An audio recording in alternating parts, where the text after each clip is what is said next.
Welcome to the Desi Licious Den Dietitian on Demand. I show busy health seekers with credible, science-backed strategies how simple it can be to eat for health, nourish mindfully, and thrive while enjoying ethnic cuisine. This Cranberry Apple Crumble Recipe is a sweet and tart delight. It's easy to make, vegan, gluten-free, and packed full of nourishing ingredients. Yup, it's my Desi Licious healthier spin on dessert, using whole grain oats, relying on the sweetness and flavor of dried cranberries, apples, and coconut.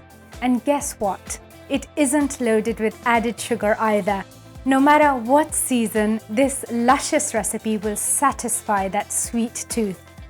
Begin by preheating the oven to 350 degrees Fahrenheit, and in a medium bowl, combine the oats, coconut flour, coconut sugar, cinnamon, and chopped almonds. So I've kept the almonds rough and rustic to enjoy the crunch. Now mix in the melted coconut oil until well combined. The mixture should be crumbly, but the coconut oil should be evenly distributed. In a small saucepan, add dried cranberries and water.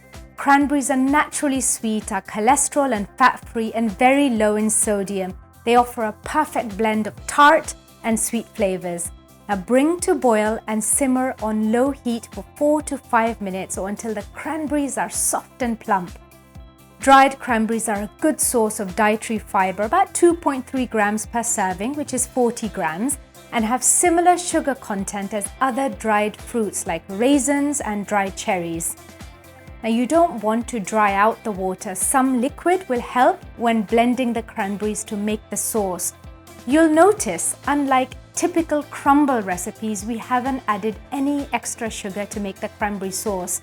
I think the recipe is certainly sweet enough with the apples, cranberries, and we have a bit of coconut sugar in the crumble already. Now let's prepare the apples. I'm using local Ontario Fuji apples.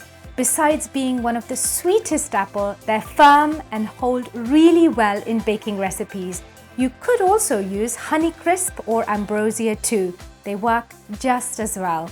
Now let's not waste the important fiber by peeling the apples. We're simply coring and chopping them into medium pieces. Transfer the chopped apples to a 12 by 8 inch rectangular covered baking dish or pan and sprinkle with cinnamon, which is a great way to sweeten foods and reduce your intake of added sugar. Right about now, your cranberries should be done. Time to blend. Add to a small blender and use the pulse function. There's no need to overblend here. Some lumpy, soft bits are absolutely fine, and I think add to the personality of the dish. You should end up with a jam-like consistency, which is perfect because we're going to spread this on the apples. See how the cranberry sauce sticks to the pieces, so good. Now it's time to add that crumbly, oaty, coconutty mixture on top. Use your hands to flatten the top so it's nice and packed. Bake for 30 minutes with the lid on, then remove the lid and bake for an additional 15 minutes to achieve that heavenly golden topping. Cool for 5 minutes if you can wait that long, and serve while warm and savor every bite.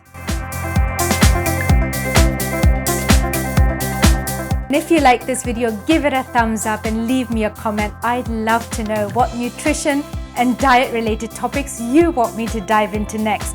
Thanks for watching, and don't forget to subscribe.